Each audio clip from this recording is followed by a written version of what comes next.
Hey, happy Tuesday. I'm back out here with my friends, the fake plants. You know, we've been in this for a while when I start calling fake plants my friends. I need friends. Help. But anyways, I had some thoughts that are meshing with other thoughts. And so I've got this rat's nest of idea that I want to talk about this morning. And I want to try and pull the strings and see what comes out. Because we had a thought that we talked about here in this video a while back, maybe a week or two ago, maybe 3. I don't know. It may have been a year ago. I don't know. We talked about this idea. Does our community miss us? So the church has not been meeting. And so does our community miss the weekly gathering of the church? And I'm not talking about those that are in the weekly gathering, attenders, members, faithful. I'm talking about those around us who are just here because of proximity. Do they miss the weekly gathering of the church? And I postulated then that the answer might be no. They don't miss us getting together once a week and clogging up the street and filling a parking lot. What's there to miss? And so that idea needs to push us to come out of this quarantine not content to just be weekly gatherers with limited impact on our community. So there's the reminder of that thought, and something I want us to continue to chew on, especially when we get back together. Other side, I started thinking about this idea of our sermon series that we're embarking on right now, The Fruit of the Spirit and A Beautiful Life. And I mentioned in yesterday's video that I watched the news. I got sucked into watching the news just for a little bit because I was drawn to it, and it's like a car wreck and you can't look away. It was horrible. Help. Anyways, I got to looking at the news and some of the things that are going on in the world today. And that reminded me of a song that my favorite band has written. And I'm going to say they wrote it just a little bit ago. Like, I think 2 years ago, but it's really more like 20. When I look at the world. And it's really in the format of a prayer, the song is. And it's asking God, when you look at the world, what is it that you see? And wondering how God can look at us and still love us and still like us. And it's asking for that transformation to look at the world like He looks at the world. I'm struggling with looking at the world as God looks at the world. Because God looks at the world and He loves us. He's like, wow, I love those guys. I look at the world and I go,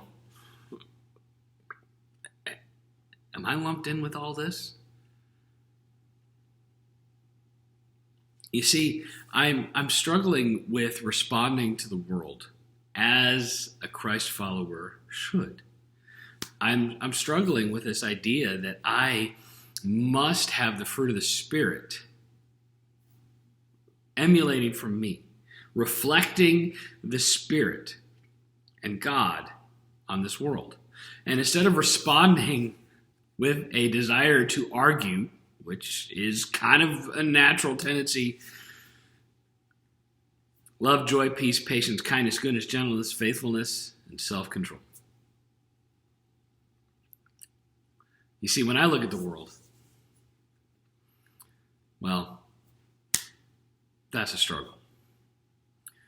And so, let's try and make sense of these ideas. I hope you can make sense of the ideas in my head that I'm going to try and help us talk about. When the world looks at the church, what is it that they see? Do they just see a building that gets filled up once or twice a week? Emptied, wash, rinse, repeat. Do they see an entity that is more political than spiritual? Do they see a perpetuation of religion as a political tool? Or do they see the fruit of the Spirit being made evident in a group of people who love so selflessly, it's astounding, and they can't understand it? Do they see joy? Even when this is the hardest circumstance that the church could face outside of direct persecution, we can't meet. Do they see joy in the circumstance? Do they see peace? Peace at whatever may come, peace in the storm, and peacemakers. Do they see patience coming from us? Patience to do what's right, even if it takes a while. Are we kind? Are we kind? Are we ready to yell, "Get off my lawn"? This is our space, not yours. Are we gentle in our response? Are we gentle even when we have to say no? Even when we have to stand on no, we don't do that. And when we have to stand in protest to moral wrong, are we gentle? Are we faithful, church, to the message of Jesus Christ?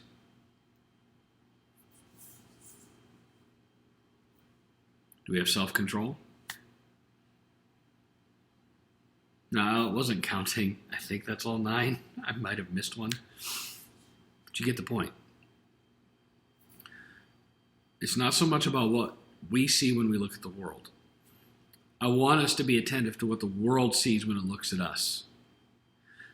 The fruit of the Spirit just flowing from us, reflecting from us like the moon reflects the sun. It's undeniable in its presence. Because if that's who we are, then our community will miss us.